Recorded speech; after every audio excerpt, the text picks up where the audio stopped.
고린도전서 8장. 우상의 제물에 대하여는 우리가 다 지식이 있는 줄을 아나 지식은 교만하게 하며 사랑은 덕을 세우나니 만일 누구든지 무엇을 아는 줄로 생각하면 아직도 마땅히 알 것을 알지 못하는 것이요. 또 누구든지 하나님을 사랑하면 그 사람은 하나님도 알아주시느니라. 그러므로 우상의 제물을 먹는 일에 대하여는 우리가 우상은 세상에 아무것도 아니며 또한 하나님은 한 분밖에 없는 줄 아노라. 비록 하늘에나 땅에나 신이라 불리는 자가 있어 많은 신과 많은 주가 있으나 그러나 우리에게는 한 하나님 곧 아버지가 계시니 만물이 그에게서 났고 우리도 그를 위하여 있고 또한 한 주 예수 그리스도께서 계시니 만물이 그로 말미암고 우리도 그로 말미암아 있느니라. 그러나 이 지식은 모든 사람에게 있는 것은 아니므로 어떤 이들은 지금까지 우상에 대한 습관이 있어 우상의 제물로 알고 먹는 고로 그들의 양심이 약하여지고 더러워지느니라. 음식은 우리를 하나님 앞에 내세우지 못하나니 우리가 먹지 않는다고 해서 더 못 사는 것도 아니고 먹는다고 해서 더 잘 사는 것도 아니니라. 그런즉 너희의 자유가 믿음이 약한 자들에게 걸려 넘어지게 하는 것이 되지 않도록 조심하라. 지식 있는 네가 우상의 집에 앉아 먹는 것을 누구든지 보면 그 믿음이 약한 자들의 양심이 담력을 얻어 우상의 제물을 먹게 되지 않겠느냐. 그러면 네 지식으로 그 믿음이 약한 자가 멸망하나니 그는 그리스도께서 위하여 죽으신 형제라. 이같이 너희가 형제에게 죄를 지어 그 약한 양심을 상하게 하는 것이 곧 그리스도에게 죄를 짓는 것이니라. 그러므로 만일 음식이 내 형제를 실족하게 한다면 나는 영원히 고기를 먹지 아니하여 내 형제를 실족하지 않게 하리라. 좋은 아침입니다. 오늘은 고린도전서 8장을 통해서 하나님께서 우리에게 주시는 실제적인 기름 부음의 말씀들을 들을 수 있기를 바랍니다. 8장은 비교적 쉬운 장입니다. 쉬운 장이면서도 그 안에 사도 바울이 각 상황 속에 전달하고자 하는 구체적인 것을 아는 것이 참 중요한 것 같아요. 그냥 읽어보면 우상에게 바친 제물에 대한 이야기입니다. 그래서 아주 쉬워 보입니다. 그렇지만은 그 한 사건, 우상에게 바친 제물로 인한 분쟁이 교회 안에 일어난 그 사건을 통해서 바울은 구체적인 해답과 성경적인 원칙들을 우리에게 말해주고 있기 때문에 이것이 중요하다는 거예요. 그래서 만약 큰 단락으로 세운다면은 첫 번째는 우상에게 바친 제물로 인한 분쟁의 상황을 1절부터 3절까지 이야기를 하고 있다. 우상에게 바친 제물로 인해서 분쟁이 일어났을 때 기본적으로 어떤 태도를 가져야 되는가 하는 이야기를 하고 있고 4절부터 13절까지는 바울의 해결책 혹은 이렇게 두 단락으로 구분하지 않고 전체를 그냥 우상에게 바친 제물로 인한 분쟁 상황에 대한 바울의 해결 그냥 그렇게 쉽게 이야기해도 되는 것 같습니다. 여기에 가장 귀중한 바울이 전달하고자 하는 핵심적인 것은 뭔지 아니 성도들에게 주어진 자유와 그 한계에 대한 이야기를 언급하고 있어요. 성도들에게 주어진 자유와 그 한계. 우상 아무것도 아니고 우상 제물 그것도 아무것도 아니더니 먹어도 된다. 자유다. 그런데 그 자유에는 한계가 있다. 공동체 안에서. 다른 사람에게 걸림돌이 되면은 그만두는 것이 한계이다. 하는 큰 원칙을 지금 바울이 탁 던지고 있는 그것이 커다란 주제예요. 지식보다 중요한 것은 덕을 세우는 것이다. 거기에 대한 큰 그림을 세우는 거예요. 공동체 안에서 중요한 건 누가 옳다 그러다 하는 선악과 싸움이 아니라 생명을 주는 것이다. 그건 덕을 통해서 나타난다. 생명나무다. 그 이야기를 큰 그림으로서 우리가 던지는 것이 참 중요한 것 같아요. 그걸 가지고 나면 나머지 자세하게 바울이 해결책으로 주고 있는 이야기의 의미가 그냥 툭 열려버린다. 그래서 우상제물에 대한 분쟁이 일어난 고린도 교회의 상황에 대한 바울의 답은 덕을 세우도록 행동을 해야 된다. 그게 기본 원칙이다. 그 원칙 하에서 바울은 이야기를 풀어가고 있습니다. 자, 1절 볼까요? 우상의 제물에 대해서는 우리가 다 지식이 있는 줄 알아. 지식은 교만하게 하며 사랑은 덕을 세우나니. 자, 교만하지 말라는 이야기입니다. 안다고 교만한 것이 더 문제를 일으키고 있다. 사실 너희들이 안다고 교만하지 않았다면 교회 안의 우상 제물 때문에 분쟁과 나눔이 일어나지 않았을 것이다. 덕을 세우는 것을 우선으로 삼아라. 만일 누구든지 무엇을 아는 줄로 생각하면 아직도 마땅히 알 것을 알지 못하는 것이다. 내가 좀 안다 하는 것은 아주 빙산의 일각에 불과하다. 지극히 작은 것이다. 교만하지 마라 하는 이야기를 하면서 또 누구든지 하나님을 사랑하면 그 사람은 하나님도 알아주시느니라. 뭔 이야기하고 있어요? 좀 지식이 부족해도 하나님을 사랑하는 마음으로 행하는 모든 걸 하나님이 받아주신다. 그게 원칙이다. 그런데 너희들은 우상이 뭐냐에 대해서 알고 있고 우상 제물이 뭐냐에 대해서 알고 있기 때문에 지식이 있다고 그걸 모르는 사람을 빈찬을 주고 교만하게 판단하고 있지 않느냐. 그 이야기예요. 덕을 세우는 것을 우선으로 삼아야 된다. 왜? 그 사람이 우상 제물을 두려워한다 할지라도 우상을 두려워한다 할지라도 하나님을 사랑하기 때문에 그런 거다. 하나님은 그걸 받아주신다. 그게 원칙이다 하면서 교회 안에 분쟁이 일어났을 때 이 우상 제물뿐만 아니고 우리 교회 안에 많은 분쟁이 일어나잖아요. 그죠? 수많은 분쟁의 양상이 형태가 드러나는데 그런 모든 서로 다른 사건들이 있을 때 기본 원칙을 뭘 안다 모른다 옳다 그러다고 판단하지 말고 저 사람이 주님을 사랑하는 마음으로 했는가 아닌가 그걸 봐라. 그게 기본 원칙이다. 셀 모임 안에서도 어떤 문제를 해결하려고 할 때 꼭 이 원칙을 따라야 됩니다. 어떤 사람은 이걸 좋아하고 어떤 사람은 저걸 좋아해. 결국 플러스 마이너스가 있지만은 덕을 세우는 방식으로 해라. 어떤 사람의 목소리가 좀 세면 그래 그렇게 하자 하고 하지. 야 꼭 네 마음대로 하냐 그러지 마라. 좀 그 사람 용납해 줘라. 요 마음이 굉장히 중요한데 대개의 경우에 내가 좋아하기 때문에 결국 내가 좋아한다는 이기적인 마음 때문에 싸우고 있거든. 내가 옳다는 생각이지. 내가 좋아하는 것 때문에 내가 더 옳은 거야. 이런 일들이 더 많다는 거예요. 바울은 그것을 경계하고 있는 겁니다. 그걸 주의하라고 경고하는 거예요. 가정 안에서 마찬가지예요. 모든 것이 마찬가지입니다. 어떤 사람은 짠 음식을 좋아하고 어떤 사람은 싱거운 음식을 좋아합니다. 좀 싱겁게 먹으면 또 어때? 그건 또 싱겁게 먹는 게 좋다는 이론도 있고 또 어떤 사람은 소금은 반드시 좀 어느 정도 먹어야 된다. 짜게 먹어야 된다는 사람도 있고 그런데 이기적인 사람은 내가 좀 안다고 하는 사람 무슨 된장국이 이건 완전히 소금덩어리가 되어버렸네. 덕을 세울 줄 알아야지. 이게 실제적인 이야기라는 거예요.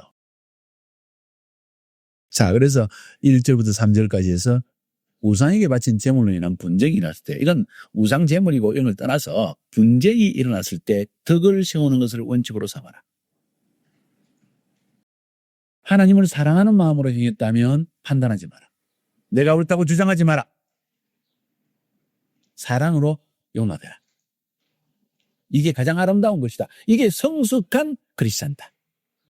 그러면서 사도 바울은 이제 4절부터 13절까지 해서 이런 우상의 제물 문제로 고린도 교회 안에 일어난 분쟁의 문제를 서서히 해결해 주고 있습니다. 제일 중요한 것은 안다고 교만하지 마라 하는 이야기. 교만이 가장 큰 적이다. 교회 안에. 사랑으로 덕을 세우라 하는 것이 오늘 조금 전에 제가 말씀드린 원칙입니다. 그 원칙을 먼저 첫 번째 딱 해결을 해줍니다. 이것만 있다면 교회 안에 대부분의 문제는 다 해결되어진다. 중요한 것은 그 사람이 사랑으로 주님을 사랑해서 하는 말인가 아니면 그 사람도 고집스럽게 자기 이기적인 마음으로 했는가. 좀 이기적인 마음을 해도 덕을 세우기 위해서 받아줘라. 판단하지 마라. 그 이야기가 사도 바울이 분쟁의 문제가 일어났을 때 기본적인 원칙으로 성경적인 원칙으로 우리에게 말하고 있는 것이다. 그러면서 그럼에도 불구하고 분쟁이 일어났기 때문에 그 분쟁에 대한 구체적인 답은 줘야 합니다. 물어보는데 답은 안 주고 야 그냥 덮어줘라 사랑해라 그래버리면 똑같은 상황이 일어났을 때 무엇이 옳은지 그런지는 모르는 거거든요. 옳고 그런 것은 알아야 됩니다. 그러나 중요한 것은 원칙은 덕을 세우는 것을 원칙으로 해결을 해야 된다. 그래서 답은 줘야 되기 때문에 사도 바울이 두 가지 중요한 답을 주고 있습니다. 우상이 뭔가? 우상에게 바친 음식은 뭔가? 하는 해석을. 자, 우상이 뭐라 그랬어요? 아무것도 아니다. 우상은 아무것도 아니다. 두려워하지 말라는 거예요. 우상은 아무것도 아니다. 우상 자체는 아무것도 아니다. 분명히 그 안에 우상을 숭배하는 사람이 가득 차고 우상이 가득 찬 지역 안에 우상을 경배함을 통해서 악한 영들이 다닐 수는 있어요. 그러나 우상 자체는 아무것도 아니라는 거야. 힘도 없고 두려워할 대상도 아니라는 거예요. 그게 첫 번째 원칙입니다. 하나님은 한 분밖에 없다. 우상은 하나님과 동등한 능력을 가진 자가 아니다. 그건 인격이 아니다. 우상일 뿐이다. 이사야서나 에스겔서나 예레미야서나 계속 말하는 게 뭐냐. 우상이 뭐냐? 사람들이 가서 산에 가서 나무를 펴가지고 그걸 뚝딱뚝딱 해가지고 우상 모양을 만들어가지고 내 신이라고 절하는 게 우상이다. 일부러 이사야 선지자, 예레미야 선지자, 에스겔 선지자들 계속 그 이야기를 합니다. 뭘 이야기하자는 거예요? 아무것도 아니다. 나무다. 그 인식을 지금 바울이 던져주고 있다는 거예요. 뭘 위해서? 성도들이 어디 가서 겁먹지 말라고. 아무 겁먹을 필요 없다. 하나님이고 하나님은 한 분밖에 없고 그분이 내 안에 계신다. 그러면서 4, 5, 6절에서 그 이야기하고 있죠. 우상은 아무것도 아니다. 하나님은 한 분밖에 없고 그분이 우리 안에 계신데 모든 것이 그 하나님으로부터 났다. 또 만물이 그로 말미암아 만들어졌고 창조되어졌고 우리도 그로 말미암아 있다. 존재한다. 그러니까 두려워할 것이 없다. 한마디로 말해서 우상은 아무것도 아니다. 힘이 없다. 그러면서 7절에서는 현실을 설명을 해줍니다. 그런데 교회 안에 이렇게 생각하는 사람이 있다. 이 지식이 모든 사람이 가지고 있는 것은 아니라서 어떤 사람들은 우상에 대한 습관이 있어 우상의 제물로 알고 먹는다. 이 말은 우상에게 바쳤기 때문에 이건 안 된다. 우상의 제물도 사실은 그 다음에 이제 설명이 나오겠죠. 그죠? 아무것도 아닌데도 불구하고 이거 우상에게 바친 거 바치면 하나님이 노하신다 하는 마음으로 생각을 한다. 지식이 없기 때문에 그렇다. 그 결과로 지식이 없기 때문에 양심이 더러워진다. 왜냐하면 끓이김으로 먹었잖아요. 분명히 우상도 아무것도 아니고 우상 제물도 아무것도 아닌데 중요한 사실은 우상이 아무것도 아닌 줄을 모르고 우상 제물도 아무것도 아니기 때문에 먹어도 되는 줄을 모르고 자기가 양심이 끓여졌다는 거예요. 그런 믿음으로 행치 않는 모든 것이 죄이라. 내가 믿음으로 그것을 이거 아무것도 아니냐고 먹었으면 문제가 없는데 이거 우상의 제물인데 큰일 나겠네. 근데 내가 먹었네. 막 이러면서 자기가 두려워해서 넘어진다는 거죠. 이런 상황이 있다 하고 바울이 이야기하는 거예요. 실제적인 상황을 이야기하는 거예요. 아니 뭐 아무것도 아닌데 먹으면 어때요? 그래도 그 사람 몰랐어도 뭐 알든 모르든 먹었어도 실제로 아무것도 아니면 괜찮죠. 이런 말이 아니라 그 사람은 그걸 먹고 나서 우상 제물인 줄 알고 지금 막 떨고 있다는 거야. 그 상황이 있다는 게 실제적 상황. 바울은 굉장히 실제적인 사람이에요. 교만한 사람의 특징이 뭔지 아세요? 야, 그거 아무것도 아닌데 뭐가지 떨고 있냐? 하고 핀잔을 전하는 거예요. 그러지 말라는 거예요.